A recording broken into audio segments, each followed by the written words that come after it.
শুনতে পাচ্ছ প্রত্যেকে? হ্যাঁ স্যার। ঠিক আছে, বেশ।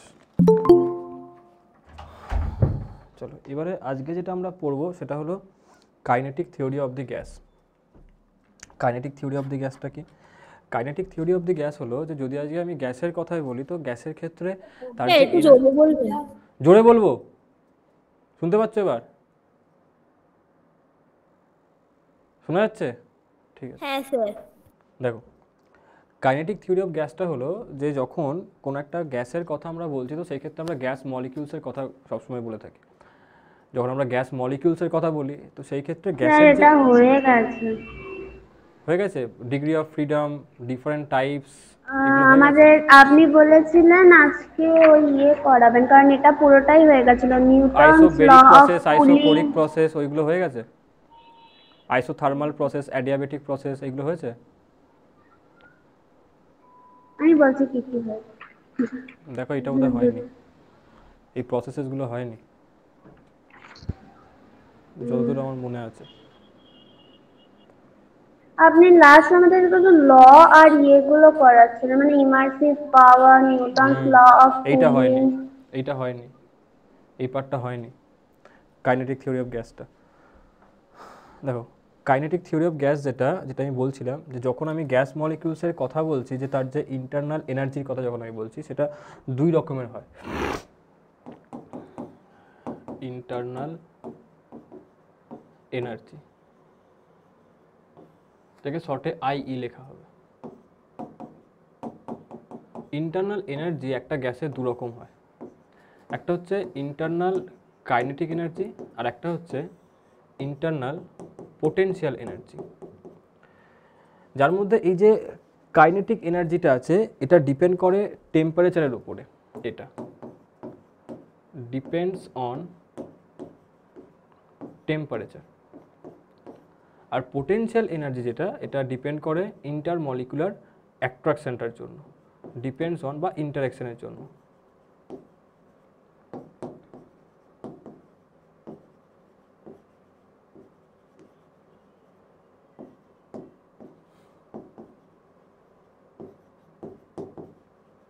এর উপরে ডিপেন্ড করবে ইন্টারনাল পোটেনশিয়াল এনার্জিটা, এবং দুটোকে মিলিয়ে তুমি বলবে যে একটা internal energy of the gas. যদি আমি তোমাকে বলি যে আইডিয়াল গ্যাস, তার ক্ষেত্রে ইন্টারমলিকুলার ইন্টারাকশন বা অ্যাট্রাকশন যেটাকে বলছি সেইটা জিরো ধরা হয়, এবং জিরো ধরা হয় বলে তার ক্ষেত্রে ইন্টারনাল পোটেনশিয়াল এনার্জি সেটা জিরো হয় আইডিয়াল গ্যাসের ক্ষেত্রে। আইডিয়াল গ্যাসের জন্য এটার ভ্যালু হবে জিরো। তো যদি আইডিয়াল গ্যাসের জন্য পোটেনশিয়াল এনার্জিটা তার জিরো হয় তার ক্ষেত্রে ইন্টারনাল এনার্জি বলতে শুধুমাত্র ইন্টারনাল কাইনেটিক এনার্জিটাকেই বোঝানো হয়, বুঝতে পারলে? কিন্তু যদি রিয়েল গ্যাস যেগুলো বাস্তবে আমরা দেখতে পাই যে সমস্ত গ্যাসগুলোকে তাদের ক্ষেত্রে ইন্টারনাল এনার্জি বলতে দুটোকেই বোঝানো হয়, বুঝতে পারলে? এটাই হলো ইন্টারনাল এনার্জি গ্যাসের। এখন গ্যাসকে যখন আমরা খুব হিট করব তখন তাদের মধ্যে কাইনেটিক এনার্জি অবভিয়াসলি বাড়বে, তার কারণটা হচ্ছে ইন্টারনাল কাইনেটিক এনার্জি এইটা ডিপেন্ড করে টেম্পারেচারের উপরে। টেম্পারেচার বৃদ্ধি করলে সেটা বেড়ে যাবে, কমালে সেটা কমে যাবে। এবং এই ঘটনাটা ঘটার জন্য তারা যে দেওয়ালটা আছে কন্টেনারটা, সেই দেওয়ালে খুব জোরে ধাক্কা মারতে শুরু করে। আর এটাই হলো কারণ যে প্রেসার কুকার ব্লাস্ট করে যায় অনেক হিট পাওয়ার পর, যদি তার সেফটি ভালভটা খারাপ হয়ে থাকে। তো সে এক্সেস প্রেসারকে বাইরে রিলিজ করতে পারছে না, তো water vapour that type of gas সেইটা কী করবে, তার দেওয়ালে ধাক্কা মারবে। দেওয়ালে এত পরিমাণ ধাক্কা মারবে যে একটা হিউজ অ্যামাউন্টের প্রেসার সেখানে সে ক্রিয়েট করবে। সেই প্রেসারটাকে সহ্য করতে না পেরে আজকে প্রেসার কুকার পুরো ব্লাস্ট করে যাবে, যেখান থেকে অনেক তোমার বড় বড় অ্যাক্সিডেন্টও ঘটে যায়। যেমন আমার রিসেন্ট জানা একজন ছিলেন যিনি প্রেসার কুকার ব্লাস্ট করে মারা গেলেন। এরকম জিনিসগুলো হয়, তার পিছনে কারণটা হচ্ছে গ্যাসের ইন্টারনাল কাইনেটিক এনার্জি, বুঝতে পারলে? এবারে আগে এটাকে তোমরা লিখে নাও, তার বাকি পার্টগুলোকে আমি বলছি। ভেলোসিটিসের কথাগুলো তো চলে আসছে আমি। হয়ে গেছে স্যার।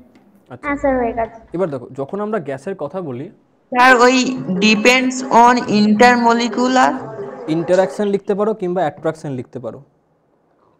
ইন্টারমলিকুলার ইন্টারাকশন কিংবা ইন্টারমলিকুলার অ্যাট্রাকশন লিখেছো?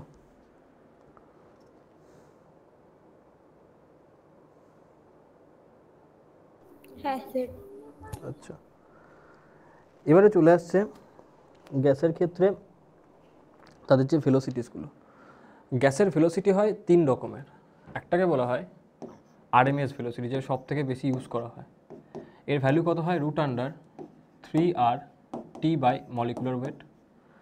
নেক্সট হয় মোস্ট প্রবাবেল ভেলোসিটি, এর ভ্যালু কত হয় √2rt বাই মলিকুলার ওয়েট। আর একটা হয় অ্যাভারেজ ভেলোসিটি, যেটা হয় √3rt বাই πm।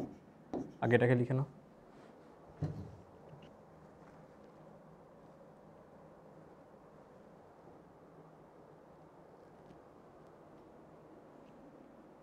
আরে উল্টো লিখে দিলাম, এক সেকেন্ড, উল্টো লিখে ফেললাম। এটা মোস্ট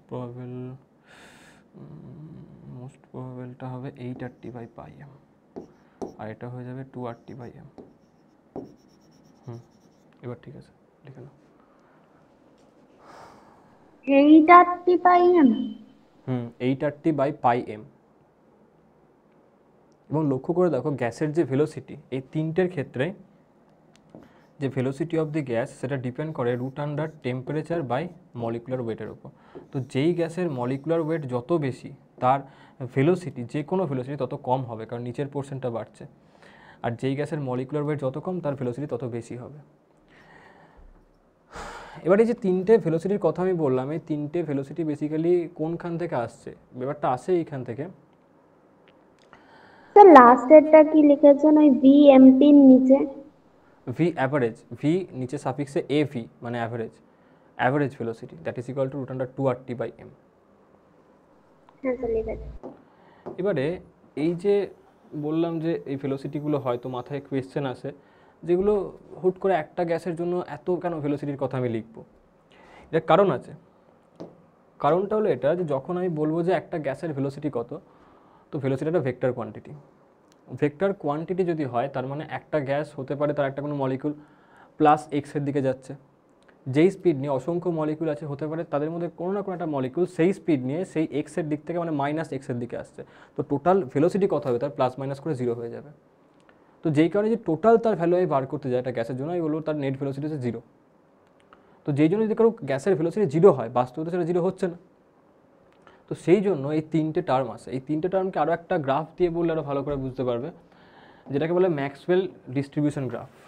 ম্যাক্সওয়েল ডিস্ট্রিবিউশন গ্রাফটা কী করে, যে একটা ইউনিট ভলিউমে যতগুলো গ্যাস মলিকুল আছে তাদের যে ভেলোসিটিটাকে, সেটাকে তারা রিপ্রেজেন্ট করে, এবং রিপ্রেজেন্ট করে একটা গ্রাফের মাধ্যমে, যে গ্রাফটাকে বলা হয় ডিস্ট্রিবিউশন গ্রাফ। ডিস্ট্রিবিউশন গ্রাফ একটা ম্যাথামেটিক্যাল টার্ম, যেটা শুধুমাত্র এইটা বলে যে কোনো একটা জিনিসকে আমি ডিস্ট্রিবিউট করলাম, তো ডিস্ট্রিবিউট করলে তার মধ্যে কিছু পার্টিকুলার সেকশনস আমরা পেতে পারি। তো সেই সেকশনগুলো ডিস্ট্রিবিউশনের মধ্যে আসছে, এবং সেই গ্রাফের মাধ্যমে দেখানোটা হলো ডিস্ট্রিবিউশন গ্রাফ। এটা সমস্ত জায়গায় পাওয়া যায়, স্ট্যাটিস্টিক্স, ইকোনমিক্স, ম্যাথামেটিক্স, সব জায়গায় ডিস্ট্রিবিউশন গ্রাফ পাওয়া যায়।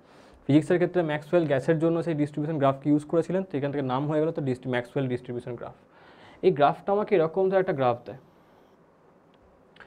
যদি আমি গ্রাফটাকে ফলো করি, তাহলে বুঝতে পারি যে একটা কোনো সার্টেন ভেলোসিটি রেঞ্জের মধ্যে যে অ্যামাউন্ট অফ গ্যাস যেটা থাকছে এই রেঞ্জটার মধ্যে, যেটা হলো ম্যাক্সিমাম মানে অ্যামাউন্ট অফ গ্যাস যেখানে পাচ্ছি, গ্যাস মলিকুল পাচ্ছি, একটা পার্টিকুলার ভ্যালুতে সব থেকে বেশি সংখ্যক গ্যাস আমরা পাই। এই যে ভ্যালুটা, এটাকেই বলা হয় ভিএমপি। মানে দেখা যায় যে একটা গ্যাসের মলিকুলস বিভিন্ন রকমের স্পিড শো করতে পারে, এবং সব থেকে বেশি সংখ্যক মলিকুল যেই স্পিডটাকে শো করে সেটাকে বলা হয় তার মোস্ট প্রবাবেল ভেলোসিটি। এটাকে বলছি আমরা কি, এই যে ভেলোসিটি, এটাকে আমরা কি বলছি, ভিএমপি। এর থেকে বেশি যে ভ্যালুটা হয় সেটা হলো আরএমএস ভ্যালু, ভিআরএমএস। আর এর চেয়ে কম যেটা আছে সেটা হলো ভি অ্যাভারেজ। তো সব থেকে বেশি যেই পরিমাণ স্পিডটা থাকবে, মানে সব থেকে বেশি পরিমাণ মলিকুল যেই স্পিডটা শো করবে, সেটা হলো কোনটা, মোস্ট প্রবাবেল। এবং তারপরে দুটো স্পিড আছে, আরএমএস ভ্যালু আর একটা হচ্ছে অ্যাভারেজ ভ্যালু। এই দুটো স্পিডকে মলিকুল শো করবে, কিন্তু মোস্ট প্রবাবেল ভেলোসিটি যতগুলো শো করছে তার চেয়ে কম সংখ্যক মলিকুল এই সমস্ত স্পিডকে শো করবে। চেষ্টা বোঝা গেল? এটা হলো ম্যাক্সওয়েলের ডিস্ট্রিবিউশন গ্রাফ। এখন আমি বলতে পারি যে যদি আজকে আমি টেম্পারেচারকে ইনক্রিজ করাই, তো সেই ক্ষেত্রে ডিস্ট্রিবিউশন গ্রাফটা শিফট হয়ে যাবে। শিফট কেন হবে? কারণ টেম্পারেচার ইনক্রিজ করলে সবকটা স্পিডের ভ্যালু বাড়বে, সবকটা স্পিডের ভ্যালু বাড়বে, মানে তারা সবকটা এইদিকে শিফট করতে শুরু করবে। তার মানে এই পুরো গ্রাফটা এইদিকে শিফট করবে। কিন্তু নাম্বার অফ মলিকুলস যেগুলো সেগুলো কিন্তু একই থাকবে, মানে ওই সবাই কিন্তু সেই মোস্ট প্রবাবেলকেই এখনও শো করবে, শুধুমাত্র তাদের ভ্যালুগুলো এখন বেড়ে যাবে। কারণ আমি বললাম না যে ভিটা ডিপেন্ড করছে টেম্পারেচার অ্যান্ড মলিকুলার মাসের ওপরে। টেম্পারেচার যদি বৃদ্ধি করে তাহলে ভেলোসিটি বাড়বে, আর মলিকুলার মাস বৃদ্ধি করলে তার ভেলোসিটি কমবে। এটাকে বলে ম্যাক্সওয়েল ডিস্ট্রিবিউশন গ্রাফ, যেটা তোমাদের বইয়ের মধ্যে তোমরা আরামসে পেয়ে যাবে, সমস্ত বইটা দেওয়া থাকে। এবং এটাকে পুরো এক্সপ্রেশন যেটা আমি বললাম থিওরির ফর্মে তোমার লেখাও থাকবে, তো লেখার কোনো দরকার নেই এটাকে বেকার বেকার। এখান থেকে একটা কোয়েশ্চেন জিজ্ঞেস করে যে এই যে আরএমএস অ্যাভারেজ এদের মধ্যে কে বড় কে ছোট। তো এটার জন্য একটা মনে রাখবে Ram, RAM, RMS velocity is better than average velocity greater than most probable velocity, বুঝতে পারলে? এইটা RMS এর ভ্যালু সবচেয়ে বেশি, তার চেয়ে কম হবে তোমার অ্যাভারেজ, তার চেয়ে কম হবে মোস্ট প্রবাবেল। তো মোস্ট প্রবাবেলের ভ্যালু সবচেয়ে কম হলেও সেটা সেই ক্ষেত্রে যে সবথেকে বেশি সংখ্যক যারা তোমার শো করে তার ভ্যালুটা, মানে নাম্বার অফ মলিকুল যারা শো করে সেটা হলো কোনটা না মোস্ট প্রবাবেলকে। সেটা মনে রাখবে রাম এই জিনিসটাকে, লিখেছো? হ্যাঁ স্যার। আচ্ছা, এবার এই জিনিসগুলোকে যদি তোমরা পড়ে নিয়ে থাকো, এখান থেকে আসে তারপরে সেটা হলো যে degree of freedom. Degree of freedom মানে কি? স্বাধীনতার মাত্রা। তো হয় কি, একটা গ্যাস মলিকিউলকে যখন আমি দেখব, সেই গ্যাস মলিকিউলটা বিভিন্ন অ্যাক্সিসে বিভিন্ন রকমের মোশন শো করতে পারে।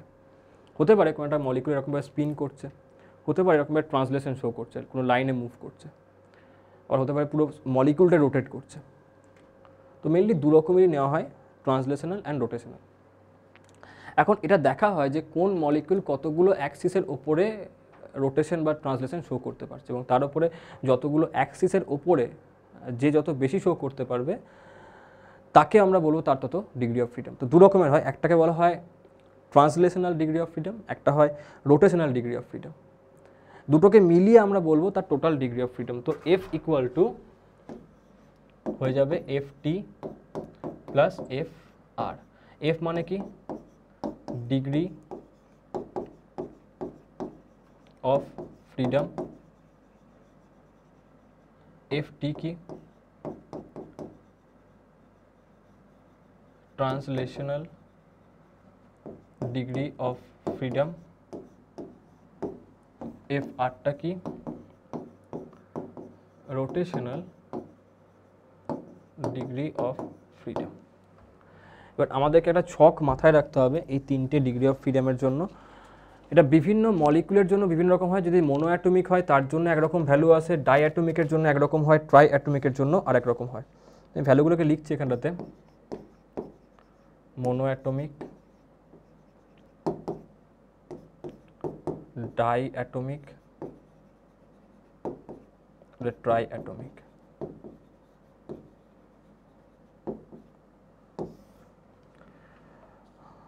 প্রথমে আসবে FT, তারপরে FR, তারপরে F। FT কত হয় এদের জন্য? 3 3 3। আচ্ছা, ট্রাইঅ্যাটমিক দু রকম হয়, একটা হচ্ছে ট্রাইঅ্যাটমিক লিনিয়ার, একটা হচ্ছে ট্রাইঅ্যাটমিক নন লিনিয়ার।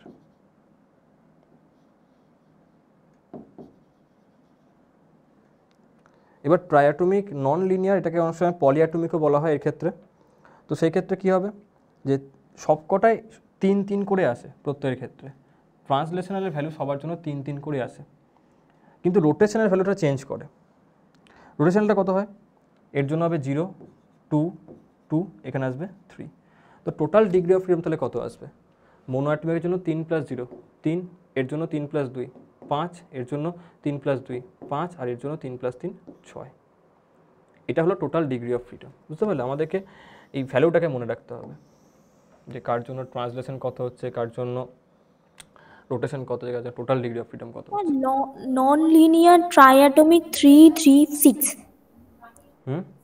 হ্যাঁ, তাহলে স্যার লিনিয়ারটা কি হবে? লিনিয়ারটার জন্যই 3, এটা নন লিনিয়ার। ও সরি, এটার জন্য আসবে তোমার 5, এই যে এটার জন্য হচ্ছে 5, আর এটার জন্য হচ্ছে 6। বুঝতে পারলে? নন লিনিয়ারের জন্য 6 আর ওর জন্য হচ্ছে 5। যার মধ্যে আর একটা ডিগ্রি অফ ফ্রিডম হয় যেটাকে বলে ভাইব্রেশনাল ডিগ্রি অফ ফ্রিডম, যেটা খুব হাই টেম্পারেচারে মলিকিউল শো করে, ডায়াটমিক মলিকিউলগুলো। কিন্তু একমাত্র গ্যাস হচ্ছে কার্বন মনোক্সাইড, যে রুম টেম্পারেচারেও ভাইব্রেশন শো করে, এবং সেই জন্য ওর যে ভ্যালুটা হয়ে যায় যে for carbon monoxide at room temperature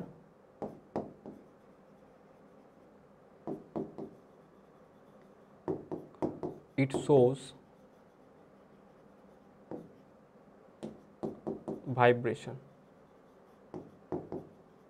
যে জন্য দুটো ডিগ্রি অফ ফ্রিডম এক্সট্রা আছে।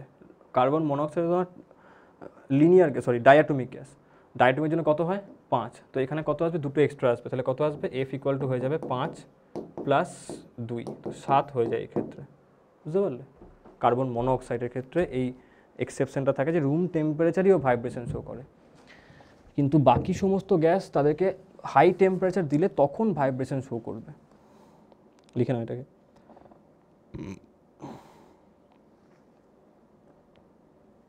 হয়ে গেছে স্যার।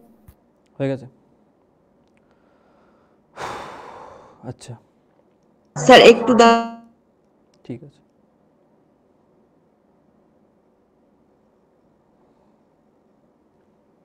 তো একমাত্র কার্বন মনোক্সাইড রুম টেম্পারেচারে 7 শো করছে, বাকি সমস্ত গ্যাস এমনি যে কোনো মানে হায়ার টেম্পারেচারে 7 শো করবে, কিন্তু কার্বন মনোক্সাইড শুধুমাত্র রুম টেম্পারেচারেই 7 শো করবে।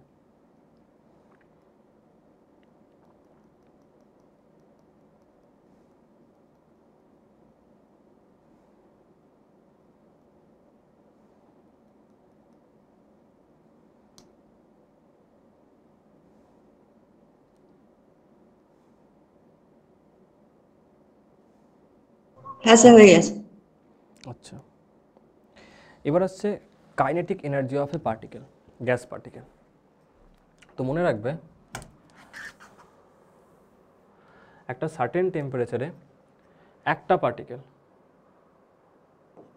1 মোল গ্যাস shows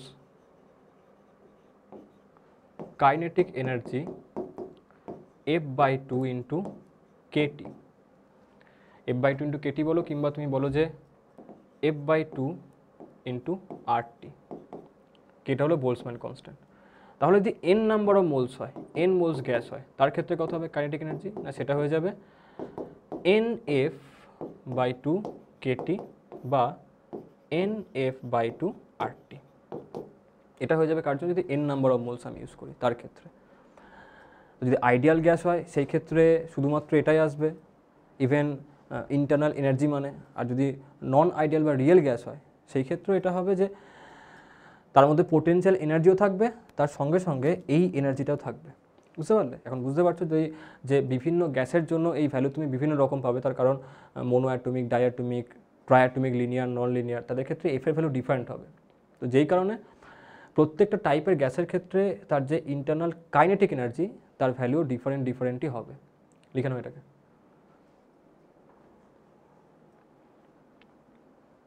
হ্যাঁ স্যার হয়ে গেছে।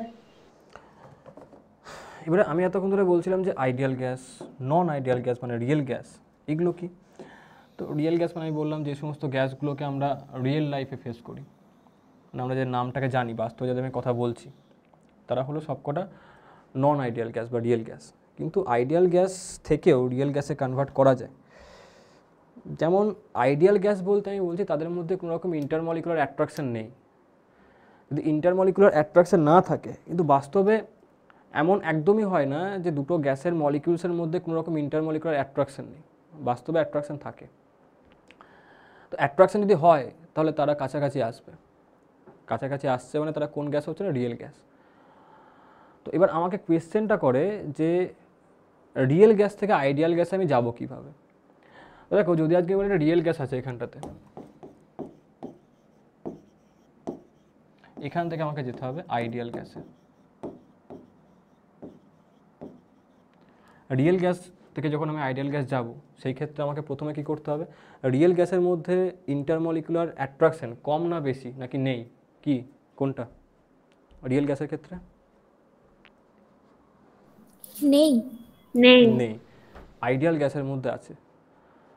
তো যদি আমি আইডিয়াল গ্যাসের মধ্যে নিয়ে আসতে যাই, তার মানে আমাকে এটা করতে হবে যে প্রথমত রিয়েল গ্যাসের মধ্যে প্রেসারকে বাড়াতে হবে, প্রেসার বাড়লে তারা কাছাকাছি আসবে। তো একটা হলো আমি কি করব না, প্রেসারকে বাড়িয়ে দিলাম। আচ্ছা, যখন আমি প্রেসারকে বাড়িয়ে দিলাম, তাহলে যখন গ্যাসগুলো কাছাকাছি আসবে তার মানে তার ডেনসিটি বেড়ে যাবে, তাই না? তাহলে প্রেসার বাড়বে, ডেনসিটিও বৃদ্ধি করতে হবে। এবং টেম্পারেচার যদি আমি বলি, এখন তারা কাছাকাছি আসছে, কাছাকাছি আসতে গেলে টেম্পারেচার কমাতে হবে, কারণ টেম্পারেচার বাড়লে দূরে চলে যাবে, কারণ কাইনেটিক এনার্জি তারা পাবে। তো টেম্পারেচার কমিয়ে দিতে হবে। আর যদি আমি উল্টোটা করতাম যে আইডিয়াল গ্যাস থেকে রিয়েল গ্যাস কী করে আসবো, তো সেই ক্ষেত্রে কী হবে, low pressure high temperature and density কম করতে হতো। জাস্ট এর উল্টোটা করে দেবে সব করাতে, বুঝতে পারলে? এটা লিখে নাও।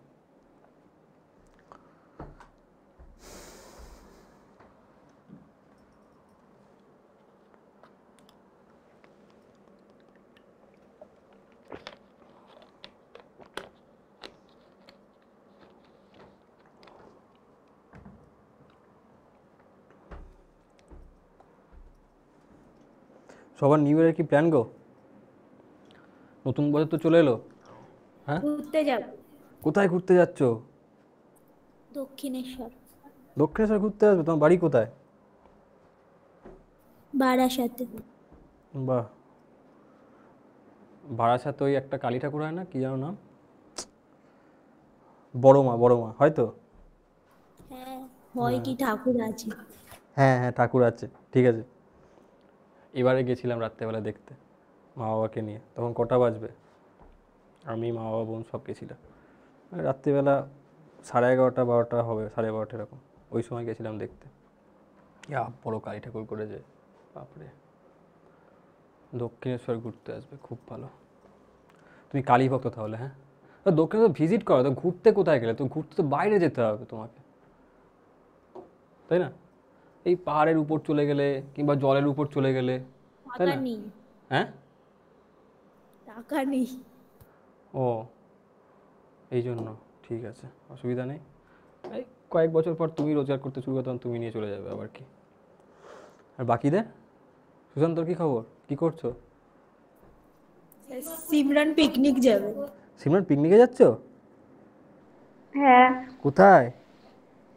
না ওটা এখনো ঠিক হয়নি, মানে আমাদের বন্ধুদের আর বন্ধুদের গার্জেন, আমার গার্জেন সব মিলে ঠিক করছে। বাহ, কবে যাচ্ছ? 1 জানুয়ারি? হ্যাঁ, বাহ, খুব ভালো, সবাই পিকনিক করছে। আর সুশান্তর কি খবর? স্যার আমার ফ্যামিলির তো খবর নেই আর বন্ধুদের সাথে কোনো কানেকশন নেই। কেন, তুমি তুমি কি মঙ্গলে চলে গেছো নাকি? হ্যাঁ, স্যার ওই রকম টাইপের, সবার সাথে কানেকশন ভেঙে গেছে। ও আচ্ছা, ভালো কথা। ঠিক আছে, যে যেমন করে খুশি এনজয়টা করো, তাহলেই হবে। তো মনে রাখবে নতুন বছর চলে এলো তো। সানডে ছুটি কি? সানডে ওটা তো আমি জানি না, আমার তো ক্লাস থাকে না, জানি না গো সানডে ছুটি কিনা। আমি তো আপনি থাকি। কোথাও যাবেন না? হ্যাঁ আপনি কোথাও যাবেন না? হ্যাঁ, আমার শনিবার রবিবার 2 দিনই পিকনিক, ওয়াও, বুঝতে পারলে? শনিবার বাইরে পিকনিক, রবিবার বাড়িতে পিকনিক, এই হচ্ছে ব্যাপারটা। 2 দিনই পিকনিক হবে। বাইরে কোথায় যাবেন? আমেরিকা। বা সকালবেলায় সাইকেলটা নিয়ে বেরোবো, রাতে হতে হতে চলে আসবো আমেরিকা। স্যার ওই জন্য কালকে ক্লাসটা ক্যান্সেল হয়েছে। হ্যাঁ, ওই জন্য ক্যান্সেল হয়েছে কালকে ক্লাসটা। তো আমেরিকায় তোমার মানে আমার কী হয়, ওখানটা একটা ওই আপেল গাছ আছে, ওর নিচটা আমার খুব ভালো লাগে, ওইখানেই যাবো একটুখানি ঘুরে, তারপর চলে আসবো বিকেলবেলা 7টার মধ্যে বাড়ি ঢুকে যাবো আশা করছি, দেখি। আচ্ছা, এবার দেখো নেক্সট হচ্ছে যে পার্টটা, এটা হলো mean free path. Mean free path এটাকে কি বলে দেখো, এটাকে এরকম বলা হয় যে মুক্ত পথ, বুঝতে পারলে? যেই পথটা পুরো ফাঁকা, পুরো মুক্ত হয়ে গেছে তুমি যে জায়গাটাতে, তাকেই বলা হয় মিন ফ্রি পাথ। এর মানে কি? এর মানে হচ্ছে যে যখন গ্যাস মলিকিউলসগুলো, ধরো আমি এখানটা কয়েকটা গ্যাস মলিকিউলকে ড্র করলাম, যখনই তুমি এদেরকে হিট দেবে কিংবা এরা মুভ করবে, এরা র্যান্ডামলি জিগজ্যাগ মোশন পারফর্ম করে, এদিক ওদিক করে মোশন পারফর্ম করবে, কোনো পার্টিকুলার ডিরেকশন থাকবে না। তো একটা গ্যাস অন্য একটা মলিকিউলকে স্ট্রাইক করবে, সেখান থেকে আবার অন্য একটা মলিকিউলকে স্ট্রাইক করবে সে। তো এই যে দুটো কলিজন হলো, একটা এখানে একবার এখানে, দুটো কলিজন হলো, এই দুটো কলিজন মানে প্রথম আর সেকেন্ড, এর মাঝে সে যেই পরিমাণ পথকে অতিক্রম করছে তাকেই বলা হয় তার মিন ফ্রি পাথ। বুঝতে পারলে? যদি এদের রেডিয়াসটাকে আমি ধরি যে গ্যাস মলিকুলের প্রত্যেকের রেডিয়াস আর, তো সেই ক্ষেত্রে যে ভ্যালুটা আছে সেটা হয় lambda M equal to 1/√2 pi D square into N, যেখানে ডি হচ্ছে কি, ডি হচ্ছে যে ডায়ামিটার অফ মলিকিউল, রেডিয়াস নয় কিন্তু ডায়ামিটার। এনটা কি, এন হচ্ছে মলিকুলার ডেনসিটি, মলিকুলার ডেনসিটি মানে কি, ইউনিট ভলিউমে কতগুলো মলিকিউলস আছে তাকে বলা হয় molecular density, small N. N মানে কিন্তু নাম্বার অফ মোলস বা নাম্বার অফ মলিকিউলস নয়, মলিকুলার ডেনসিটি পার ইউনিট ভলিউমে কতগুলো মলিকিউলস আছে তাকে বলা হয় এন। লিখে নাও।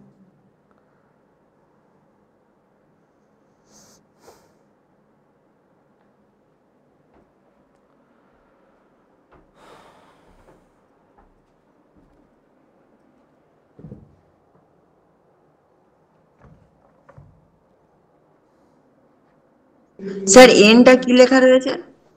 এনটা হচ্ছে মলিকুলার ডেনসিটি। আচ্ছা, প্রত্যেকে সার্কুলার মোশনে যেটা পাঠিয়েছিলাম ওটাকে দেখেছো প্রত্যেকে? হ্যাঁ। ঠিক আছে, আরেকটা পাবে আবার রিসেন্টলি। আর এর মাঝে আরও একটা ভিডিও আজকেই পাঠিয়ে দেবো, ঠিক আছে? এনসিআরটির বায়োলজি রিভাইজ করানো হয় একটা, ওইটাও তোমাদের পাঠিয়ে দেবো, বুঝতে পারলে, যদি তোমাদের দরকার হয়। তো জাস্ট এনসিআরটির লাইন। হ্যাঁ, একটা কোয়েশ্চেন করব অবশ্যই করো। স্যার? বলছি আপনি যে ভিডিওগুলো করেন ওইগুলো কি ট্যালেন্ট ডাটা এডিট করে দেওয়া হয়? হ্যাঁ হ্যাঁ ওটাই ঠিক আছে তো, ওটা আমাকে করে ওদেরকে ড্রাইভে আপলোড করে লিঙ্কটা পাঠাতে হয়, ওরা তখন সেখান থেকে নিয়ে করে নেয়। তো আমি কবে আপলোড করবে দেরি হয়ে যায় বলে আমি কি করি, তোমাদেরকে ড্রাইভের লিঙ্কটাই পাঠিয়ে দিই, বুঝতে পারলে? তাহলে তোমরা দেন অ্যান্ড দেন পেয়ে গেলে ভিডিওটা। ওই জন্য আরও পাঠাবো তোমাদেরকে, যেখানটাতে ফিজিক্সের প্রবলেমস আরও করাবো, মানে শুধু প্রবলেমসই করতে পারবে আর কি, ওখানটা প্রবলেমস আর একটু হার্ডার টাইপের প্রবলেম এগুলো করাবো। আর বায়োলজির কিছু, মানে বায়োলজির এনসিআরটি তোমরা রিড করতে পারবে ওখানটাতে, বাংলাতেই আর কি বোঝানো হবে। তার একটা ভিডিও আছে, আরেকটাও করতে হবে, তারপরে তোমাদের সব পাঠাবো, বুঝতে পারলে? তো যদি মনে হয় যে বাংলাতে এনসিআরটিটা তোমার বুঝতে লাগবে, just NCERT line to line, extra কিছু বিশাল কিছু হাইফাই ম্যামেরা যেরকম পড়ে ওই সব নয়, just NCERT line to line কিছু জিনিস আমি বলবো, সেটা তোমরা করে নেবে। কারণ এই জন্য, কারণ এটা এই কারণে করা, কেন কি একটা সময় তো বায়োলজি জিনিসটাকে খুব ভালোভাবে আমাকে পড়তে হয়েছিল, মানে খুবই ভালোভাবে পড়তে হয়েছিল ধরো আমাকে। তো সেই কারণে যতটুকুনি জানা আছে আমার এনসিআরটি সম্বন্ধে, যেখান থেকে নিটে কোয়েশ্চেন জিজ্ঞেস করে সব থেকে বেশি চলে এনসিআরটির বায়োলজিটা। তুমি বাইরের বই পড়ো না পড়ো কিছু যায় আসে না, আসলে তুমি এনসিআরটি বুঝতে পারো কি না, তার সমস্ত কিছু তোমার মনে আছে কিনা ওইটা ম্যাটার করে। তো যেই জন্য ওই ভিডিওটা পাঠাবো, এবং কারণ কী বলতো আমার বায়ো সাবজেক্টটা খুব ভালো লাগে, ওই জন্য আর কি করা। তো একটা করেছি আমি, পাঠিয়ে দেবো ওটা তোমাদেরকে, দেখে নিও প্রত্যেকে, ঠিক আছে? ওই বডি ফ্লুইড সার্কুলেশনেরই 30 মিনিটস ম্যাক্সিমাম হয়তো ভিডিওটা আছে। তো ওটা লাইন টু লাইন তোমার এনসিআরটি, তোমরা কি এনসিআরটি পড়ো বাড়িতে কেউ? হ্যাঁ স্যার। রেগুলার পড়ো তো? হ্যাঁ হ্যাঁ। ঠিক আছে, তো জাস্ট পাঠিয়ে দেবো বাংলাতে, যদি মনে হয় যে লাইনগুলো জাস্ট পড়তে হবে বুঝতে হবে, তো বাংলাতে বোঝার জন্য যথেষ্ট, ঠিক আছে? বিশাল কিছু হাইফাই কিছু পাবে না ওখান স্যার থেকে। তবে বলছি নিটে সব কোয়েশ্চেন এনসিইআরটির ভেতর দিয়েই আসে স্যার? একদমই তাই, ম্যাক্সিমাম 1 থেকে 2খানা কোয়েশ্চেন থাকবে যেটা আউট অফ এনসিআরটি থাকবে। এনসিআরটির ভিতরে বলতে এনসিআরটিটা অ্যাকচুয়ালি কনসেপ্টের বই, এনসিআরটি মোটেই ওই গড় করে মুখস্থ করে চলে গেলে সেখান থেকে কোয়েশ্চেন পেলে তার নয়, এনসিআরটি হলো কনসেপ্টের বই। তুমি ভেবে দেখো না, আজকে বহু বছর ধরে ওইখান থেকে কোয়েশ্চেন জিজ্ঞেস করা হয়, কিন্তু তবুও বায়োতে 100% মার্কস কটা ছেলে পায়? অনেক কম ছেলে পায়। ইভেন 300-র উপরে বায়োতে স্কোর তুলতে গেলে অনেকের হালত খারাপ হয়ে যায়, কিন্তু তবুও সেটা আসতেছে এনসিআরটি থেকে। তো এনসিআরটি হলো কনসেপ্টের বই, বুঝতে পারলে? যেটাকে কনসেপ্টটাকে তোমাকে বুঝতে হবে। ওই জন্যেই আমি ওইগুলোকে বানাচ্ছিলাম, আর নিজেরও তো ভালো লাগে বায়োটা, ওই জন্য তোমাদের পাঠিয়ে দেবো, একটা করেছি, বাকিগুলোও পাঠিয়ে দেবো। স্যার বলছি এনটা ওখানে কি লিখেছেন? কোন এনটা? Small N? হ্যাঁ। মলিকুলার ডেনসিটি মানে হচ্ছে ক্যাপিটাল এন বাই ভি, মানে কতগুলো ক্যাপিটাল আছে, কতগুলো নাম্বার অফ মলিকুলস আছে পার ইউনিট ভলিউমে।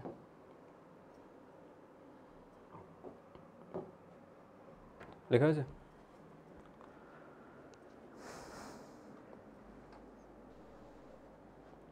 কমপ্লিট লেখা? হ্যাঁ স্যার। হ্যাঁ স্যার।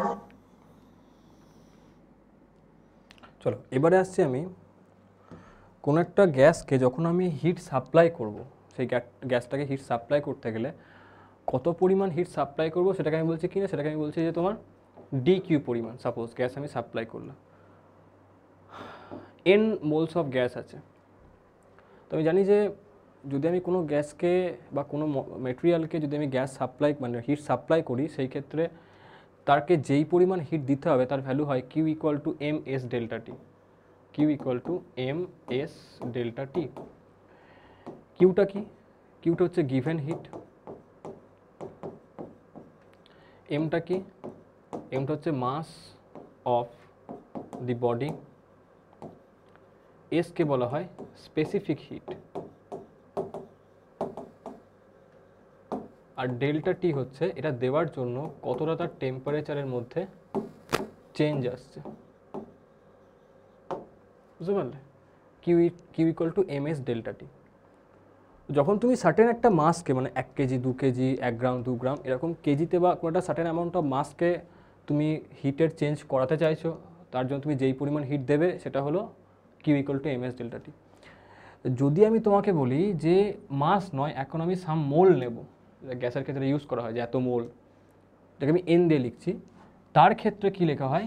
সি ডিটি বা ডেল্টা টি।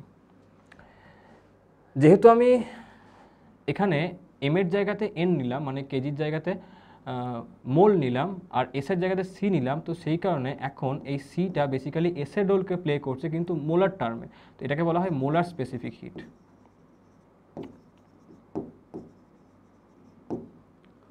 আর এটাকে এসটাকে বলা হয় আরও স্পেসিফিক্যালি বলতে গেলে কেজি অথবা গ্রাম স্পেসিফিক হিট এসটাকে, আর একে বলা হয় মোলার স্পেসিফিক হিট। বুঝতে পারলে? এখন এই মোলার স্পেসিফিক হিট হতে পারে দুটো টাইপের। যদি আমি কনস্ট্যান্ট প্রেসারে এটাকে চেঞ্জ করি, কনস্ট্যান্ট প্রেসার যদি আমি মেনটেন করি, মানে আমি যখন হিটটাকে দিচ্ছি, হিট যখন আমি বাড়াচ্ছি, সেই সময় পুরো গ্যাসটার প্রেসারকে আমি কনস্ট্যান্ট রাখছি, সেই ক্ষেত্রে এই সিটাকে লেখা হয় সিপি। আর যদি আমি সেই সময় ভলিউমটাকে কনস্ট্যান্ট রাখি, মানে অ্যাট কনস্ট্যান্ট ভলিউম, সেই ক্ষেত্রে এটাকে বলা হয় সিভি। বুঝতে পারলে? তো যদি আমি কনস্ট্যান্ট প্রেসারে হিটকে দিই তাহলে কত পরিমাণ হিট সাপ্লাই করতে হবে না, কিউ ইকুয়াল টু হয়ে যাবে এন সিপিডিটি, আর এই ক্ষেত্রে কত হবে? N CVDT. তো ঘটনাটা হচ্ছে যে জিনিসটা আসছে ওইখান থেকে, Q equal to M S delta T থেকে। বুঝতে পারলে? শুধুমাত্র জায়গাটা চেঞ্জ হওয়ার জন্য নামটা চেঞ্জ হয়ে যাচ্ছে। লিখে নাও।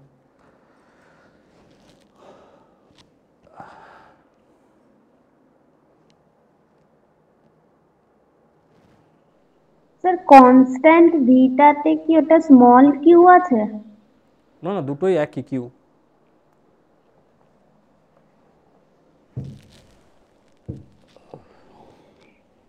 আর ওটা কি লিখেছেন? সিতে অ্যারো দিয়ে মোলার।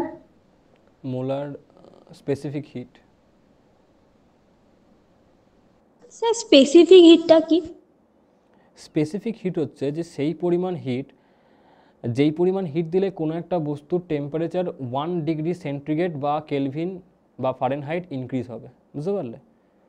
সেটা হলো স্পেসিফিক হিট। বিভিন্ন বস্তুর জন্য সেই ডিমান্ডটা বিভিন্ন রকমের হয়। একটা কাঠকে 1 ডিগ্রি সেন্টিগ্রেড ইনক্রিজ করাতে গেলে তোমাকে ডিফারেন্ট অ্যামাউন্ট অফ টেম্পারেচার দিতে হবে, লোহার ক্ষেত্রে সেটা ডিফারেন্ট হবে। তো বিভিন্ন বস্তুর জন্য স্পেসিফিক হিটের ভ্যালু ডিফারেন্ট আছে। বুঝতে পারলে? ওটাকে বলছে specific hit. the amount of heat required to increase the temperature of the body by unit degree centigrade or Fahrenheit or Kelvin. বুঝতে পারলে? এই হচ্ছে ঘটনাটা। লিখেছো? ঠিক আছে স্যার। আচ্ছা, এবারে স্যার একটু জোরে বলবেন। জোরে বলবো? হ্যালো হ্যালো হ্যাঁ sir. Hello hello hello hello hello hello আরে বলুন Hello. স্যার। শুনতে পাচ্ছ তোমরা? হ্যাঁ শুনতে পাচ্ছি। আরে এখানটা তো ওটা দেখাচ্ছিল না, ওই কারণে এই জন্য হয়তো তোমরা শুনতে পাচ্ছ না। এখানে ওটা দেখায় তো, আর ওটাতে সাউন্ড আসছে কিনা। আচ্ছা, এই যে সিপি আর সিভি, যদি আমি সিপি মাইনাস সিভি করি সেই ক্ষেত্রে আসে আর আরটাকে কী বলে? Universal gas constant. আর এই ইকুয়েশনটাকে আমরা বলি মেয়ার্স ইকুয়েশন।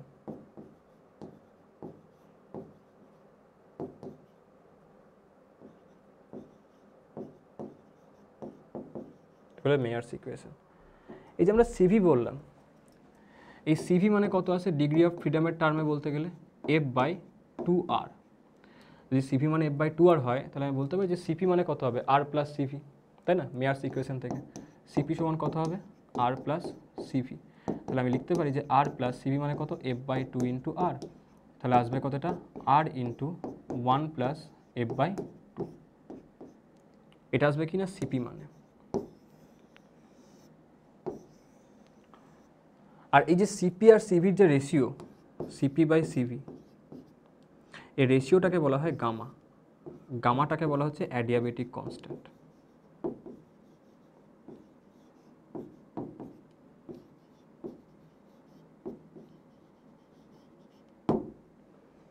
এটা হলো অ্যাডিয়াবেটিক কনস্ট্যান্ট গামা মানে। তো আমি যতগুলো টাইপের গ্যাসকে পড়েছি তাদের প্রত্যেকের জন্য এফ ডিফারেন্ট। যদি প্রত্যেকের জন্য এফ ডিফারেন্ট হয় তাহলে প্রত্যেকের জন্য সিবির ভ্যালু ডিফারেন্ট আসতেই পারে। মানে যেমন ধরো এফের ভ্যালু তার অ্যাকর্ডিং চেঞ্জ হবে, তার অ্যাকর্ডিং সিপির ভ্যালুও চেঞ্জ হবে, আর সেই ক্ষেত্রে গামার ভ্যালু তাহলে চেঞ্জ হবে। বুঝতে পারলে? কারণ মোনো অ্যাটমিক, ডায়াটমিক, ট্রাইঅ্যাটমিক এদের প্রত্যেকের ডিফারেন্ট ডিফারেন্ট ভ্যালু আমি পাবো। বুঝতে পারলে? হ্যাঁ স্যার। যেরকম ধরা যদি আমি এখন তোমাদের লিখি এই জিনিসটা, তাহলে দেখো এটা লেখা হয়ে গেছে পুরো? হ্যাঁ স্যার।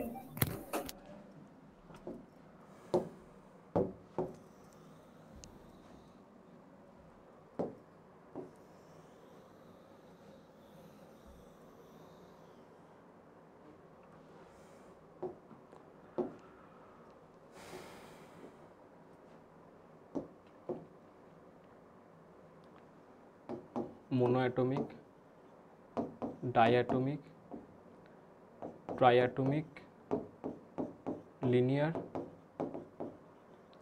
একটা হচ্ছে নন লিনিয়ার।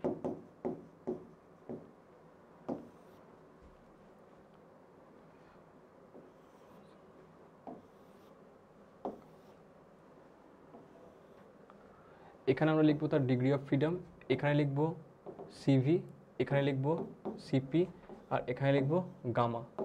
গামা মানে কি CP/CV। হলো, এই হলো জিনিসটা। তো মোনো অ্যাটমিকের জন্য ডিগ্রি অফ ফ্রিডম কত ছিল বলো? কত ছিল?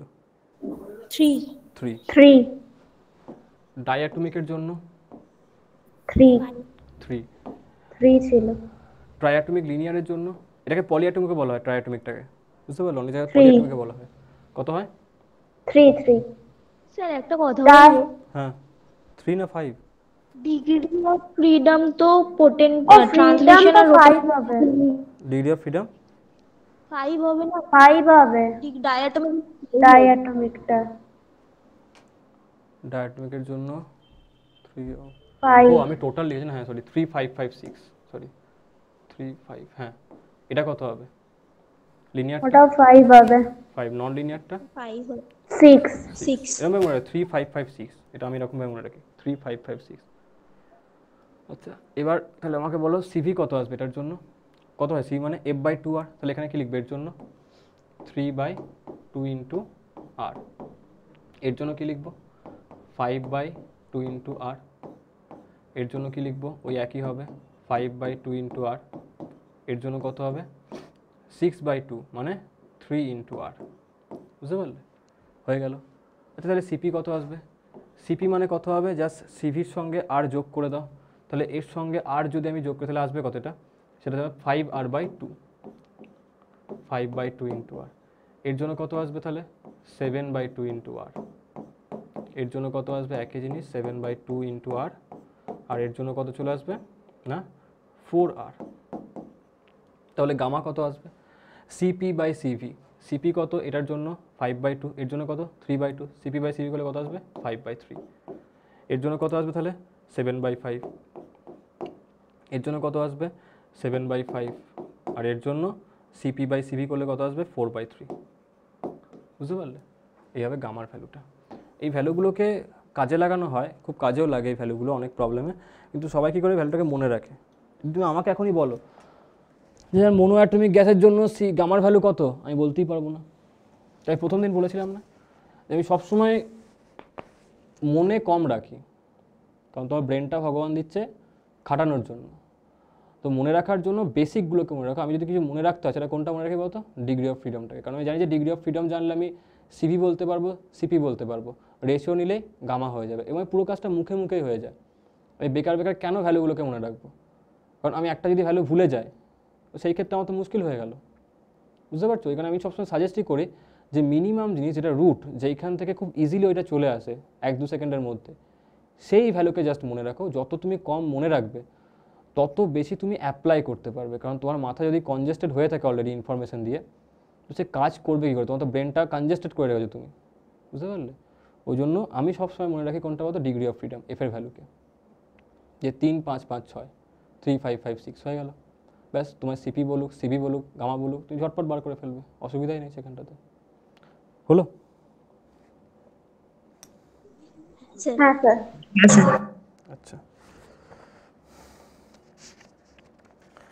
এবারে চলে আসছি, সেটা হলো বিভিন্ন টাইপের যে গ্যাসের ওয়ার্ক ডানগুলো, এবং তার আগে পড়তে হবে যে দুটো ল। তো প্রথম ল লেখো যে ফার্স্ট ল অফ থার্মোডাইনামিক্স, তার আগে লেখো zeroth law of thermodynamics. Zeroth কি? জিরোথ হচ্ছে তোমার একটা সায়েন্টিস্ট ছিল, তার নাম থেকে করা হয় যে জিরোথ ল অফ থার্মোডাইনামিক্স। ব্যাপারটাকে লিখে নাও, যে লেখো zeroth, ZEROTH, zeroth law of thermodynamics.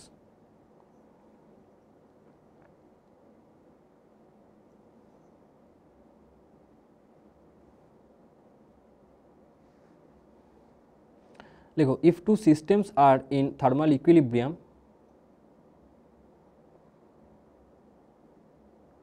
if two systems are in thermal equilibrium,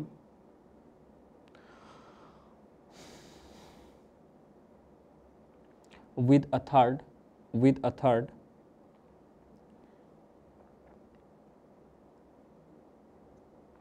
then they are also in thermal equilibrium with each other, then they are also in thermal equilibrium with each other.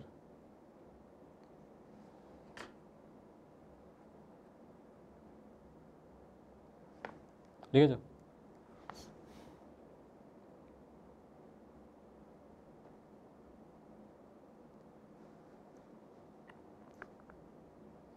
হলো? হ্যাঁ sir. ব্যাপারটাকে বুঝে দেখো, আমি বললাম যে তিনটে system A B C, ঠিক আছে? এ সি এর সঙ্গে থার্মাল ইকুইলিব্রিয়ামে আছে, ঠিক আছে, এবং বি সেও সি এর সঙ্গে থার্মাল ইকুইলিব্রিয়াম আছে। তাহলে আমি বলতে পারি যে তিনজনাই একসঙ্গে থার্মাল ইকুইলিব্রিয়ামে আছে, হবে তো? হ্যাঁ হ্যাঁ স্যার। স্যার। ওই রকম question, A equal to B, B equal to C হলে এ ইকুয়াল টু সি হবে, মানে A equal to B equal to C. ওটাই হলো zeroth law of thermodynamics. Thermal equilibrium মানে কি? থার্মাল ইকুইলিব্রিয়াম মানে হলো যে দুইজনের টেম্পারেচার সেম হয়ে গেছে, যেই কারণে তাদের মধ্যে কোনো রকম এক্সচেঞ্জ হচ্ছে না। আর একটা বলছিলাম স্টেডি স্টেট। স্টেডি স্টেট আর থার্মাল ইকুইলিব্রিয়াম দুটো কন্ডিশন হয়। থার্মাল ইকুইলিব্রিয়াম মানে যেই সময় তাদের দুজনের দুটো এন্ডের টেম্পারেচার সেম, যেই জন্য কোনো রকম টেম্পারেচারের এক্সচেঞ্জ হচ্ছে না। আর স্টেডি স্টেট মানে হলো টেম্পারেচার দুটো এন্ডের সেম হয়নি, সেটা ডিফারেন্ট আছে, কিন্তু যে রেটটা, মানে যেই রেটে হিটটা ফ্লো হচ্ছে সেই রেটটা সেম থাকছে। মানে এমন নয় যে খুব বেশি রেটের হিট ট্রান্সফার হলো কিংবা খুব কম রেটে, সেটা হচ্ছে না, সেম রেটে হিট ট্রান্সফার হচ্ছে, ওকে বলা হয় স্টেডি স্টেট। বুঝা গেল? এবার লেখো first law of thermodynamics.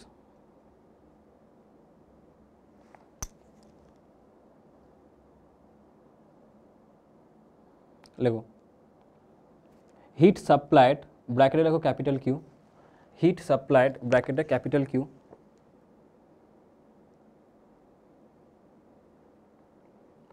to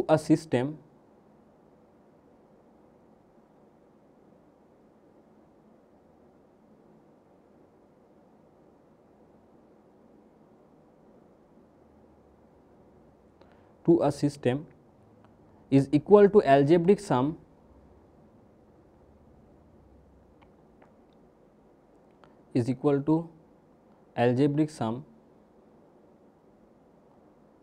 of change in internal energy, ব্র্যাকেটে লিখবে delta U, of change in internal energy, ব্র্যাকেটে delta U, of the system and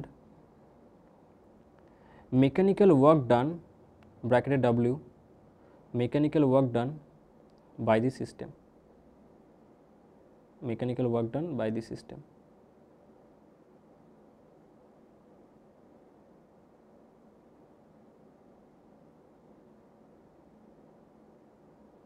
লিখেছো? হ্যাঁ স্যার। আচ্ছা, তো গেসটা কি বলছে?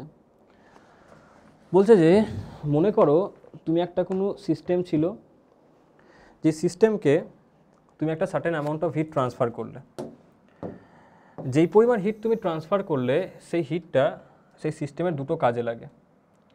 তার মধ্যে একটা কাজ হলো, ধর আমি বললাম যে কিউ অ্যামাউন্টের হিটকে আমি ট্রান্সফার করলাম, সেটা দুটো কাজে ব্যবহৃত হবে। একটা হবে তার মধ্যে ইন্টারনাল এনার্জিকে চেঞ্জ করতে, delta Q equal to delta U, আর একটা সেই গ্যাসটাকে দিয়ে তোমার কিছু ওয়ার্ক করাতে, বুঝতে পারলে, ডাব্লিউ।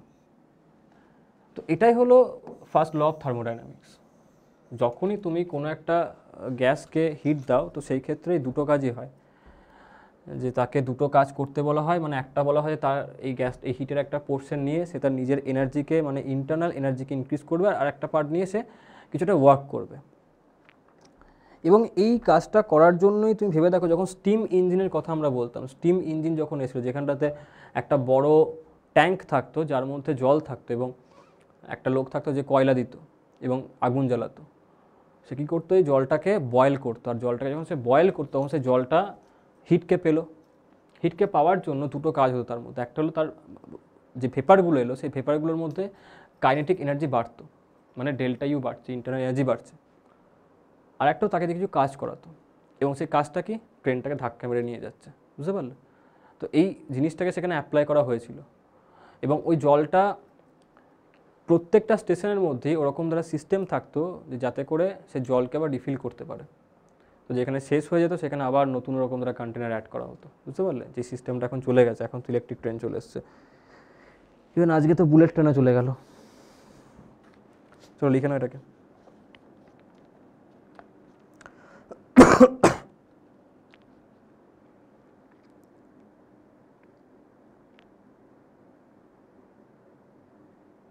হয়ে গেছে স্যার। হলো। এবার এখানে কিছু সাইন কনভেনশন ইউজ করা হয়, যেরকম ধারা যদি তোমায় কেউ বলে যে হিট অ্যাবজর্বড বাই সিস্টেম,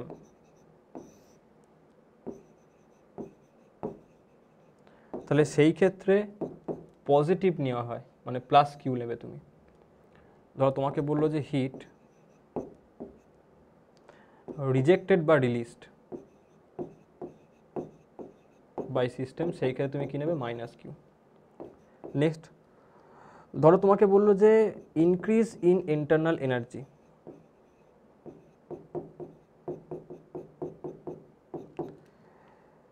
সেই ক্ষেত্রে তুমি কী নেবে, প্লাস ইউ। যদি তোমাকে বলে ডিক্রিজ ইন ইন্টারনাল এনার্জি, সেই ক্ষেত্রে কী নেবে তুমি, মাইনাস ইউ।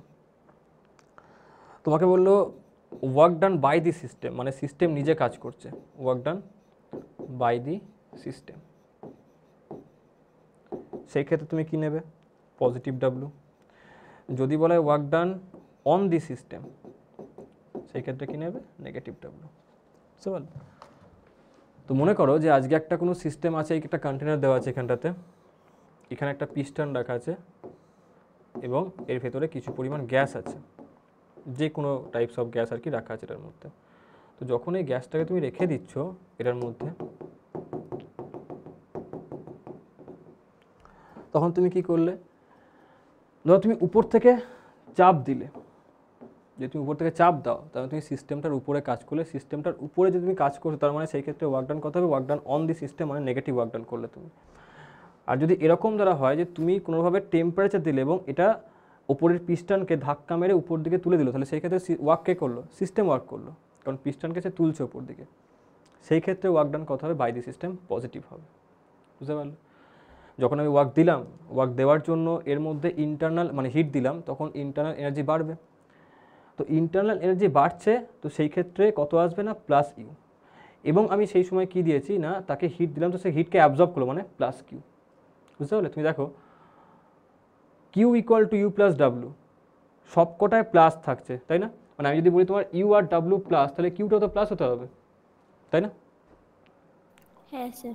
তার মানে যদি সিস্টেম ওয়ার্ক করে, কেন ওয়ার্ক করছে? কারণ তাকে হিট দিচ্ছি, হিট দিলে কী হচ্ছে, তার ইন্টারনাল এনার্জি বাড়ছে, তাহলে ডাব্লিউ আর ইউ পজিটিভ, তার মানে কী হচ্ছে, কিউটাকে আমি গিভেন করলাম, দিলাম, তাহলে কিউটা কী হবে, পজিটিভ। বুঝতে পারলে? ঠিক এর উল্টোগুলো করো, তাহলে নেগেটিভ হবে। কেসটা বুঝতে পেরেছো? তো এরকমভাবে ব্যাপারটাকে বোঝার চেষ্টা করো, না হলে মুখস্থ করলে কখনো হবে না যে কেন কিউটা পজিটিভ আসছে। তার কারণ আমি হিট দিচ্ছি, হিট দিলে কী হবে, ওয়ার্ক সে করবে, ওয়ার্ক যদি সে করে তাহলে ওয়ার্কটা পজিটিভ মানে তার ইন্টারনাল এনার্জি বাড়লো হিট পাওয়ার জন্য, সেটাও পজিটিভ হবে, দুটোই পজিটিভ মানে কি কিউটাও পজিটিভই হবে। বুঝতে পারলে? এই হচ্ছে কেসটা। লিখে না, হয়ে গেছে স্যার। হয়ে গেছে, ঠিক আছে। এবার আমরা চলে আসবো বিভিন্ন রকমের যে প্রসেসগুলো আছে গ্যাসে তার মধ্যে। তো একটা গ্যাসকে যখন ওয়ার্ক করানো হয় তখন অনেক কটা প্রসেসকে আমি ফলো করতে পারি, তো আমরা স্পেসিফিক কিছু প্রসেসকে এখানটাতে ফলো করব।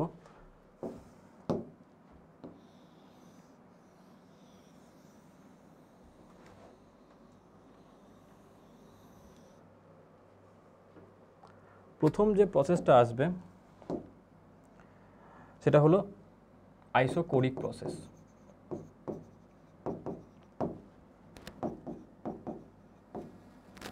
আইসোকোরিক মানে কি, তার ক্ষেত্রে ভলিউমটা কনস্ট্যান্ট থাকবে, তাহলে চেঞ্জ ইন ভলিউম কত হবে, চেঞ্জ ইন ভলিউম হবে 0।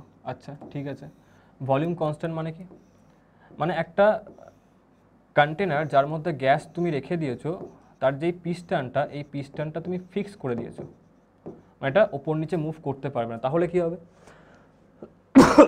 তুমি যখন হিট দেবে তখন এই গ্যাস মলিকিউলগুলোর ইন্টারনাল কাইনেটিক এনার্জি সেটা বাড়বে।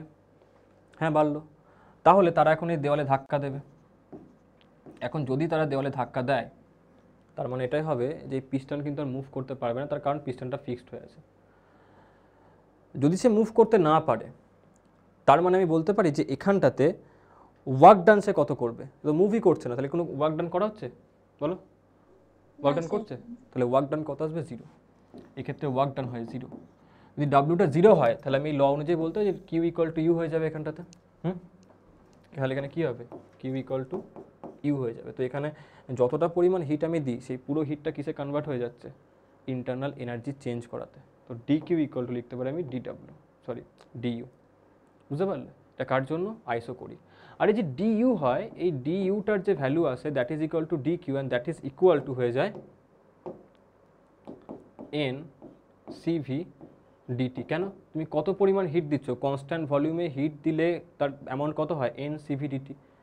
তাহলে heat given heat equal to change in kinetic energy, মানে ইন্টারনাল এনার্জি, তাহলে কত হবে, that is equal to N CV DT. বুঝতে পারলে? এটা হলো ফর আইসোকোরিক প্রসেস। লিখে নাও।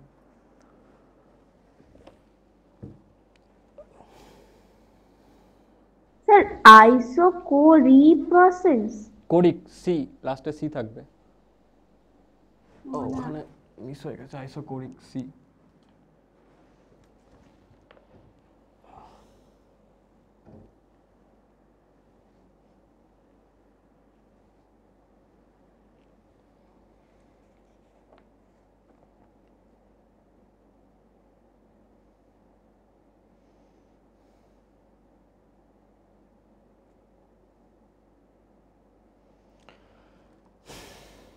লিখেছো? হ্যাঁ হ্যাঁ স্যার। স্যার। এবার আসছে কি আইসোবেরিক প্রসেস।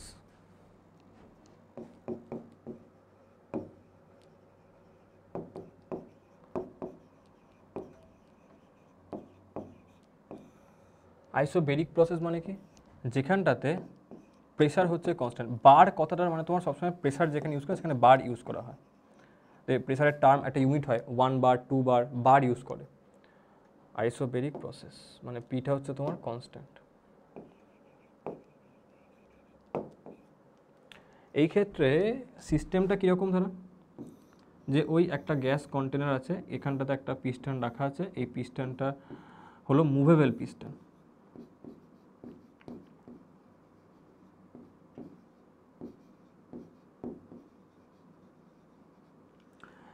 মুভেবল পিস্টন মানে কি, যেই পিস্টনটা মুভ করতে পারে। তো যখনই গ্যাস মলিকিউলসগুলো এরকমভাবে তুমি রেখে দেবে, এটা যখন তুমি হিট দেবে তখন তারা কী করবে, ধাক্কা মারবে। যখন ধাক্কাটা মারবে উপরের দিকে তখন এর ওপর প্রেশার বাড়বে। কিন্তু যদি এই পিস্টনটা উপর দিকে সরে যায় তাহলে কি হবে, এই প্রেশারটাকে সে আর ইনক্রিজ করাতে পারবে, কারণ প্রেশার তখনই ইনক্রিজ করবে যখন এ ধাক্কা দিচ্ছে কিন্তু এ উপর দিকে উঠছে না, তখন প্রেশার বাড়বে। যদি ধাক্কা দেওয়ার পর এটা উঠে যায় উপর দিকে তাহলে সেই ধাক্কাটাকে খেয়ে সে সরে গেল তারপর প্রেশার কমে গেল বা কনস্ট্যান্ট হয়ে গেল, বুঝতে পারলে? তো তখন এটা মুভেবল পিস্টন। সেই ক্ষেত্রে প্রসেস হলো আইসোবেরিক প্রসেস, এবং সেই ক্ষেত্রে যেই পরিমাণ হিট দেওয়া হয় সেই হিটের ভ্যালু হয়, যেহেতু কনস্ট্যান্ট প্রেশারে আমি দিচ্ছি তাই তার ভ্যালু হয়ে যায় NCPDT, আর ইন্টারনাল এনার্জির ভ্যালু হয় NCVDT, আর ওয়ার্ক ডান যেটা আছে সেটা হয়ে যায় PV2 মাইনাস V1। তো মনে করো ইনিশিয়ালি সে V1 ভলিউমে ছিল, যখন পিস্টনটা উঠে গেল তখন তার ভলিউম হয়ে গেল V2, কিংবা নেমে গেল, প্রেশার কম, যখন টেম্পারেচার কম হলো তখন নেমে গেল, তখন হয়ে গেল V2। তো ইনিশিয়ালটা কোনটা, ইনিশিয়াল ভলিউম হচ্ছে তোমার V1, এটা হচ্ছে ইনিশিয়াল ভলিউম, আর এটা কি, এটা হচ্ছে ফাইনাল ভলিউম, বুঝতে পারলে? এটা হলো ওয়ার্ক ডান। তাহলে এর ক্ষেত্রে যদি আমি বলি, এর ক্ষেত্রে কোনোটা কিন্তু জিরো নয়, তার মানে যেই পরিমাণ হিট আমি দিলাম সেটা দুটো পার্টি ভাগ হচ্ছে, ওয়ার্কের জন্য একটা পার্ট আসবে, অন্য পার্টটা ইন্টারনাল এনার্জি চেঞ্জ করার জন্যও আসবে। তো আইসোবেরিক কন্ডিশনে যেই পরিমাণ হিট দেওয়া হয় সেই পরিমাণ হিট দুটোই কাজে লাগে। যেমন ধরো আইসোকোরিকের ক্ষেত্রে শুধুমাত্র তার ইন্টারনাল এনার্জি চেঞ্জ করছিল কিন্তু কোনো রকম ওয়ার্ক করছিল না, কিন্তু এখানে তা হয় না, এখানে দুটোরই কাজে আসে। লিখে নাও।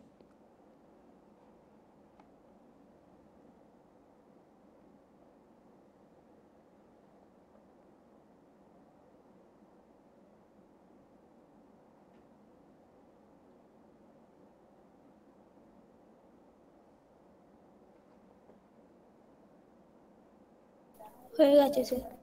হয়ে গেছে, চলো নেক্সট যে পার্টটা আছে সেটা হলো আইসোথার্মাল প্রসেস।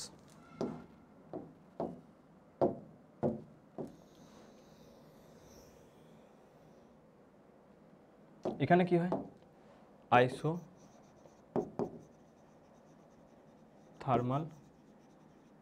প্রসেস মানে তার যে টেম্পারেচারের চেঞ্জ সেটা জিরো, তার মানে তার যে টেম্পারেচার সেটা কি থাকছে, কনস্ট্যান্ট, ওটা চেঞ্জ করছে না। এখন এই হলো তোমার একটা কোনো কন্টেনার যেটার মধ্যে সাপোজ তুমি গ্যাস মলিকিউলসকে রেখে দিয়েছো, এই গ্যাস মলিকিউলস রেখে দেওয়ার জন্য একে তুমি কি করলে, বাইরে থেকে একটা কোনো ইনসুলেশন দিয়েছো। ইনসুলেশন মানে কি, ইনসুলেটর, যেমন তোমার থার্মোফ্লাক্স যেগুলো হয়, বুঝতে পারলে? তুমি এরকমভাবে একটা ইনসুলেটর মানে বাইরের পোর্শনটাকে তুমি ইনসুলেট করে রেখেছো সারাউন্ডিং থেকে। এর ফলে কি হবে, এর ফলে এ বাইরের থেকে কোনো রকম গ্যাসের এক্সচেঞ্জ, আদান প্রদান করতে পারবে না। তো এটা কি, এটা হচ্ছে ইনসুলেটর। যেহেতু এখানে ডেল্টা টি মানে টেম্পারেচারের চেঞ্জ জিরো, আর ইন্টারনাল এনার্জি ডিপেন্ড করে টেম্পারেচারের ওপরে, তার মানে এখানটাতে ইন্টারনাল এনার্জি চেঞ্জ কত হবে, জিরো। যদি ইন্টারনাল এনার্জি চেঞ্জ জিরো হয় তাহলে আমি বলতে পারি এখানে টোটাল যেই পরিমাণ আমি হিট দেবো সেটা পুরোটা কনভার্ট হয়ে যাবে কিসে না, ওয়ার্ক ডানে, বুঝতে পারলে? তো আইসোকোরিকে পুরোটা কনভার্ট হয়ে যায় গিভেন হিটের ইন্টারনাল এনার্জি চেঞ্জ করাতে, আর এখানটাতে পুরো গিভেন হিটটা কনভার্ট হয়ে যায় তাকে ওয়ার্ক করাতে। আর আইসোবেরিকে পুরো গিভেন হিটটা দুটোতেই কনভার্ট হয়, ইন্টারনাল এনার্জিও চেঞ্জ করায় আবার তাকে দিয়ে ওয়ার্কও করায়। এবং এই ক্ষেত্রে যে ওয়ার্ক ডানের ফর্মুলা আছে সেটা এরকম আছে, 2.303 nRT log V2 by V1। V2 হলো ফাইনাল ভলিউম, V1 হলো ইনিশিয়াল ভলিউম, বুঝতে পারলে? লিখে নাও।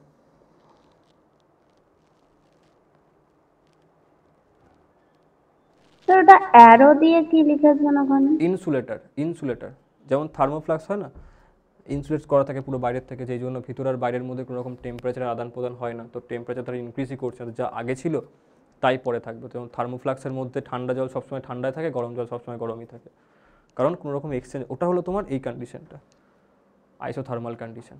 তো থার্মোফ্লাক্স আইসোথার্মাল কন্ডিশনকে মেনটেন করে।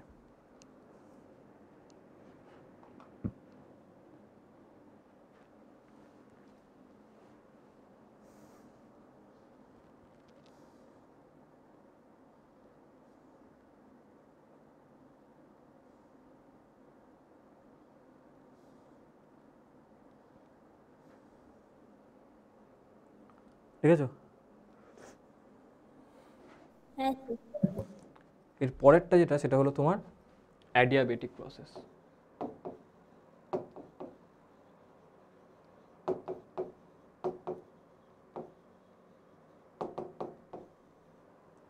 এই ক্ষেত্রে কি হয়, এই ক্ষেত্রে যে গিভেন হিট সেটা জিরো হয়ে যায়, মানে হিটের চেঞ্জটা জিরো হয়ে যায়। এখানে কি হচ্ছিল, এখানে তোমার যেই পরিমাণ হিট তুমি দিলে টেম্পারেচার যে চেঞ্জ, মানে হিট দেওয়ার পরে এখানে যে টেম্পারেচারের চেঞ্জ সেটা জিরো হলো, কিন্তু এখানে কি হিটের যে চেঞ্জ, মানে তুমি যেই পরিমাণ হিট দিচ্ছ সেটা জিরো হয়ে যাবে, মানে ডেল্টা কিউ হবে জিরো। এখানে কি হবে, ডেল্টা কিউটা হয়ে যাবে জিরো। তাহলে আমি বলতে পারি যে এইখানটাতে delta W equal to minus of U লেখা যায়, যদি ডেল্টা কিউটা জিরো হয় লেখা যাবে তো। হ্যাঁ হ্যাঁ স্যার। তার মানে কি, যদি তুমি পজিটিভ ওয়ার্ক করো তাহলে নেগেটিভ ইন্টারনাল এনার্জি চেঞ্জ হবে। আচ্ছা, negative internal energy change, internal energy depend করে টেম্পারেচারের উপরে, তার চেঞ্জ নেগেটিভ মানে টেম্পারেচার কমছে। তো এই জন্য এখানে দুটো টার্ম আছে, একটা তোমার অ্যাডিয়াবেটিক এক্সপ্যানশন আর একটা হচ্ছে অ্যাডিয়াবেটিক কম্প্রেশন। এবং অ্যাডিয়াবেটিক হচ্ছে সবসময় সাডেন প্রসেস যেগুলো হয় সেটা হচ্ছে অ্যাডিয়াবেটিক, মানে হট করে হয়ে গেল, সাডেন প্রসেস। যেমন টায়ার ব্লাস্ট করলে গ্যাসের ভলিউম বাড়লেও ওয়ার্ক ডান পজিটিভ হবে, ওয়ার্ক ডান পজিটিভ হয়ে গেল। কিন্তু ইন্টারনাল এনার্জি চেঞ্জ কত হবে, নেগেটিভ, তাহলে তার টেম্পারেচার কী হবে, কমে যাবে। তো টেম্পারেচার কমে যাবে, যেই কারণে আমরা কী করবো না, ফিলস কোল্ড।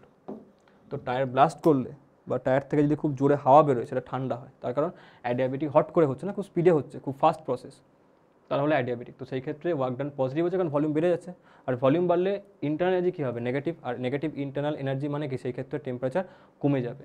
আর অ্যাডিয়াবেটিক কম্প্রেশন কি, যখন তুমি গ্যাসের মানে সাইকেলে হাওয়া দাও সেই ক্ষেত্রে তুমি কী করছো, কম্প্রেস করলে গ্যাসকে, অর্থাৎ ভলিউমটা নেগেটিভ কমে যাচ্ছে, এই ক্ষেত্রে কী হবে, টেম্পারেচার বাড়বে। কেন, কারণ এটা নেগেটিভ মানে এটা হবে কি তার উল্টো, পজিটিভ। তো ইন্টারনাল এনার্জি পজিটিভ মানে কি, সেই ক্ষেত্রে টেম্পারেচার ইনক্রিজ হচ্ছে। তো সেই ক্ষেত্রে আমরা কি করব না, ফিলস হট, বুঝতে পারলে? এটা হলো অ্যাডিয়াবেটিক প্রসেস। এবং এই ক্ষেত্রে যে ইকুয়েশনটা, সেই ইকুয়েশনটাকে বলা হয় P V to the power gamma equal to constant. এই সমস্ত জায়গায় আমরা কী লিখছিলাম, P V equal to NRT, এরকম আইডিয়াল গ্যাস ইকুয়েশন লিখতাম, কিন্তু এখানে কি লিখবে, P V to the power gamma equal to constant. বুঝতে পারলে? এগুলো অ্যাডিয়াবেটিক।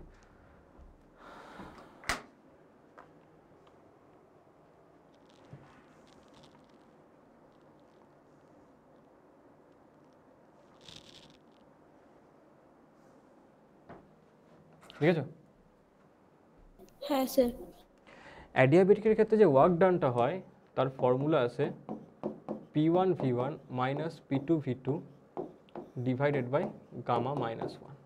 গামা বিভিন্ন গ্যাসের জন্য বিভিন্ন রকম হবে, কি করে বার করতে আমরা জানি, বুঝতে পারলে? এগুলো অ্যাডিয়াবেটিক প্রসেস। তো এই তিনটে প্রসেস মেনলি আমাদেরকে স্ট্যান্ডার্ড প্রসেস যেগুলোকে ফলো করা হয়, এদেরকে কম্বাইন করে করে বিভিন্ন রকমভাবে বিভিন্ন সিস্টেম তৈরি করা হয়। তো চলো, প্রত্যেককে অ্যাডভান্স হ্যাপি নিউ ইয়ার। খুব ভালো করে কাটাও, নতুন নতুন রিজলিউশনস নাও নিজের জীবনে, এবং নেক্সট ইয়ারটাকে নিজের জীবনে আরও ভালো করে তৈরি করো, কারণ নেক্সট ইয়ার তোমাদেরকে কম্পিটিশনে বসতে হবে। তো নেক্সট ইয়ার থেকে এই বছরে যা কিছু ভুলভ্রান্তি সব কিছু শুধরে নিয়ে নতুন করে স্টার্ট করো, যাতে করে নেক্সট ইয়ারটা খুব ভালো কাটে এবং সমস্ত এক্সপেকটেশনস তোমাদের পূরণ হয়ে যায়। প্রত্যেককে হ্যাপি নিউ ইয়ার। চলো টাটা, গুড নাইট, নেক্সট দিনকে আবার দেখা হবে। Thank you sir. ওয়েলকাম।